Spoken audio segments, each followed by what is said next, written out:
ये वक्त निराश होने का वक्त नहीं है, यह अपनी काबिलियत साबित करने का वक्त है, यह अपनी विचारधारा को साबित करने का वक्त है। और जावेद अख्तर ने बखूबी इस बात को लिखा है कि इस मुल्क में दो आवाजें हैं, इस मुल्क में दो आवाजें हैं। इस मुल्क में एक वो आवाज है जो दंगा कराना चाहता है, खून खराबा करना चाहता है, नफरत फैलाना चाहता है, और एक वो आवाज है जो मोहब्बत और न्याय की आवाज को बुलंद करना चाहता है। इसीलिए हम कहते हैं कि मुझे पामाल रस्तों का सफर अच्छा नहीं लगता, जिस दर जाते हैं लोग उधर जाना अच्छा नहीं लगता। देश को आजादी माफी मांगने से नहीं, देश को आजादी लाठी खाने से मिली है, जेलों में जाने से मिली है।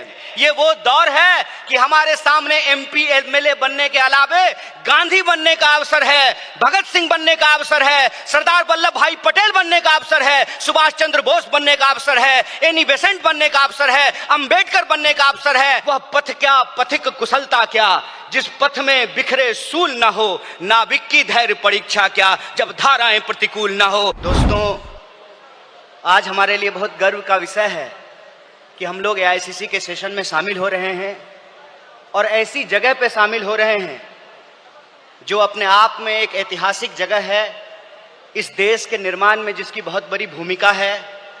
और हम गुजरात में ये एआईसीसी सेशन इसलिए कर रहे हैं कि गुजरात में स्वतंत्रता आंदोलन की जड़ है। गुजरात वो भूमि है जहां हमारे राष्ट्रपिता महात्मा गांधी, सरदार वल्लभ भाई पटेल जी, दादा भाई नौरोजी जी का जन्म स्थान है, उनकी कर्मभूमि है। तो जब यहाँ पे एआईसीसी सेशन हो रहा है तो हमारा उद्देश्य यही है कि हम अपनी जड़ में जाएं, अपने जड़ को मजबूत करें, क्योंकि हमारे सामने एक बहुत बड़ी चुनौती है। चुनौती ये है कि हम आज़ादी के आंदोलन में शामिल हुए, देश को आज़ादी मिली, और आज़ाद भारत के निर्माण में कांग्रेस पार्टी ने बहुत बड़ी भूमिका निभाई। पहले हमारी जिम्मेवारी देश को चलाने की थी, आज हमारी जिम्मेवारी देश को बचाने की है। यह भूमिका हमको अपने आप में समझनी पड़ेगी।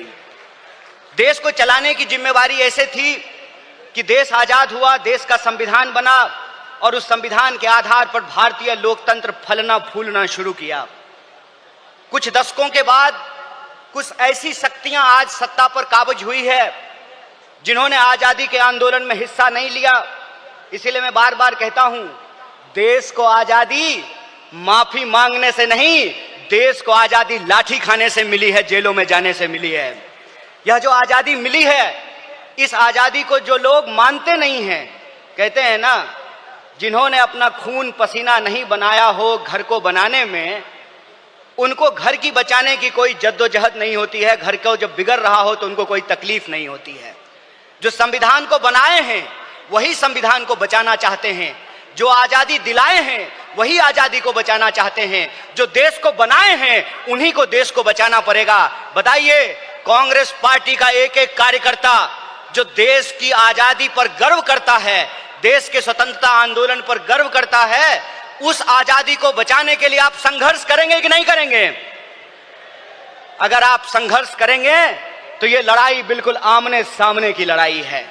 ये लड़ाई है कि एक तरफ वो लोग हैं जो काली टोपी पहनते हैं, एक तरफ हम लोग हैं जो सफेद टोपी पहनते हैं। वो जो काली टोपी पहनने वाले लोग हैं वो काले कानून लेकर के आते हैं। हम सफेद टोपी पहनने वाले लोग जो हैं वो गरीबी का अंधियारा मिटा करके, बेकारी का अंधियारा मिटा करके हम रोजगार का अवसर लाना चाहते हैं। हम अन्याय को समाप्त करके सामाजिक, आर्थिक और राजनीतिक न्याय लेकर के आना चाहते हैं। इसीलिए आज जब मैं आपके बीच में बोल रहा हूं तो सबसे पहले जो ड्राफ्ट है रेजोल्यूशन की, मैं उसके समर्थन में बोल रहा हूं। और यह जो न्याय पथ है जिसको लेकर के हमारा संकल्प है कि इस न्याय पथ पर हम चलेंगे, और न्याय पथ पर चलने का मतलब यह है कि देश में कहीं भी अन्याय होगा, चाहे वो अन्याय दलितों के खिलाफ हो, चाहे वो अन्याय गरीबों के खिलाफ हो, चाहे वो अन्याय पिछड़ों के खिलाफ हो, चाहे वो अन्याय आदिवासियों के खिलाफ हो, महिलाओं के खिलाफ हो, किसानों के खिलाफ हो, मजदूरों के खिलाफ हो, किसी भी भारतीय के खिलाफ अगर कोई अन्याय होगा तो उस काली टोपी वाले अन्याय के खिलाफ हम सफेद टी शर्ट पहन करके राहुल गांधी जी के बताए रास्ते पर चलेंगे। हम न्याय का योद्धा बनेंगे, और न्याय का जो हमारी पहचान है, न्याय का जो हमारा ये सिंबल है, उसी से हम इस देश को बचा सकते हैं। और देश को बचाने की जो मुहिम है, इस संबंध में मैं आपको बता दूं कि आज एनएसयूआई का स्थापना दिवस है, फाउंडेशन डे है। स्टूडेंट और यूथ की एक बहुत बड़ी भूमिका है। स्टूडेंट और यूथ अलग अलग तरीके से इस देश में अपने हक और अधिकार को लेकर के संघर्ष कर रहे हैं। यह जो लड़ने वाले लोग हैं, जो न्याय के लिए लड़ रहे हैं, वो असल में कांग्रेसी हैं, और जो विचारधारा से कांग्रेसी हैं उनको हमको साथ लेकर के आना पड़ेगा। और मैं कांग्रेस के एक एक कार्यकर्ता को धन्यवाद देना चाहता हूं कि आप इस दौर में कांग्रेसी हैं जब लोग गद्दारी कर रहे हैं, कांग्रेस पार्टी के साथ बेवफाई कर रहे हैं, चंद दौलत के लिए, चंद सिक्कों की खनक के लिए अपनी पार्टी से गद्दारी करके उस विचारधारा से समझौता कर रहे हैं। उस वक्त आप कांग्रेस का झंडा थाम करके खड़े हैं। आप सिर्फ कांग्रेस के कार्यकर्ता नहीं हैं, इस देश को बचाने वाले आप जो है सेनानी हैं। जो स्वतंत्रता आंदोलन इस देश को मिला है, स्वतंत्रता सेनानियों ने जो स्वतंत्रता हमको दिलाई है, उस स्वतंत्रता को बचाने वाले आप संविधान सेनानी हैं। इसीलिए मैं आप सबसे अपील करने के लिए आया हूं कि ये आमने सामने की लड़ाई है, ये विचारधारा की लड़ाई है, और इस दौर में हमको उस रास्ते पे नहीं जाना है जो आसान रास्ता है, जो लालच का रास्ता है, जो कुर्सी का रास्ता है। मैं कहता हूं कि इतिहास ने हमको मौका दिया है, कांग्रेस पार्टी ने हमको मौका दिया है, तो हम एमपी एमएलए बनने की कोशिश जरूर करें, लेकिन हम जिस दौर में रह रहे हैं ये वो दौर है कि हमारे सामने एमपी एमएलए बनने के अलावे गांधी बनने का अवसर है, भगत सिंह बनने का अवसर है, सरदार वल्लभ भाई पटेल बनने का अवसर है, सुभाष चंद्र बोस बनने का अवसर है, एनी बेसेंट बनने का अवसर है, अंबेडकर बनने का अवसर है। इसीलिए मैं अपने कांग्रेस पार्टी के एक एक कार्यकर्ताओं को एआईसीसी के इस मंच से कहना चाहता हूं कि यह जो रेजोल्यूशन है, यह रेजोल्यूशन कागज पे लिखे हुए कोई शब्द नहीं है, यह संकल्प है, और उस संकल्प पे हम समर्पण के साथ चलेंगे, संघर्ष करेंगे, और संघर्ष करेंगे तो इस विपरीत परिस्थिति में हमारी जीत सुनिश्चित है।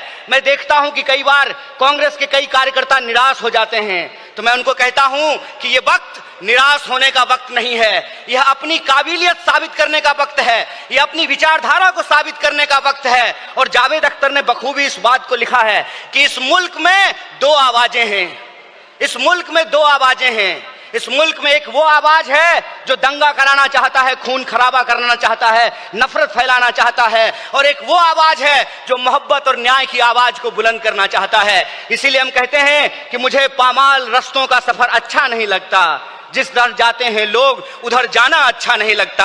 आप कांग्रेस पार्टी के ईमानदार कार्यकर्ता हैं, आपके कंधे पर देश को बचाने की जिम्मेवारी है, आपके कंधे पर संविधान को बचाने की जिम्मेवारी है, और हमको पूरा भरोसा है कि आईसीसी सेशन के माध्यम से पूरे देश में यह संदेशा जाएगा, और कांग्रेस पार्टी का एक एक कार्यकर्ता मजबूत होकर के अपनी काबिलियत को साबित करेगा। वह पथ क्या, पथिक कुशलता क्या, जिस पथ में बिखरे सूल ना हो, नाविक की धैर्य परीक्षा क्या, जब धाराएं प्रतिकूल ना हो। इस प्रतिकूल समय में कांग्रेस पूरे दमखम के साथ उस काली विचारधारा के खिलाफ, उस काली टोपी के खिलाफ टी शर्ट पहन करके लड़ेगा, और यह टी शर्ट का जो सिंबल है वो न्याय का सिंबल है। उस अन्याय के खिलाफ हमको इस न्याय की आवाज को बुलंद करना है। मुझे पूरा भरोसा है कि आईसीसी सेशन से निकल करके हम अपने जिलों में जाएंगे, अपने बूथों पर जाएंगे, और समाज में, देश में जहां कहीं भी अन्याय होगा, हम कांग्रेस पार्टी बन करके, कांग्रेस का कार्यकर्ता बन करके, गांधी का सिपाही बन करके गोडसेवादी विचारधारा को परास्त करने का काम करेंगे। बहुत बहुत शुक्रिया, बहुत बहुत धन्यवाद। इनकलाब जिंदाबाद, जय हिंद, जय कांग्रेस। एक बार जोर से आवाज बुलंद कीजिए। यह आवाज साबरमती आश्रम से दिल्ली के तख्त तक पहुंचनी चाहिए। जय हिंद, जय हिंद, जय कांग्रेस।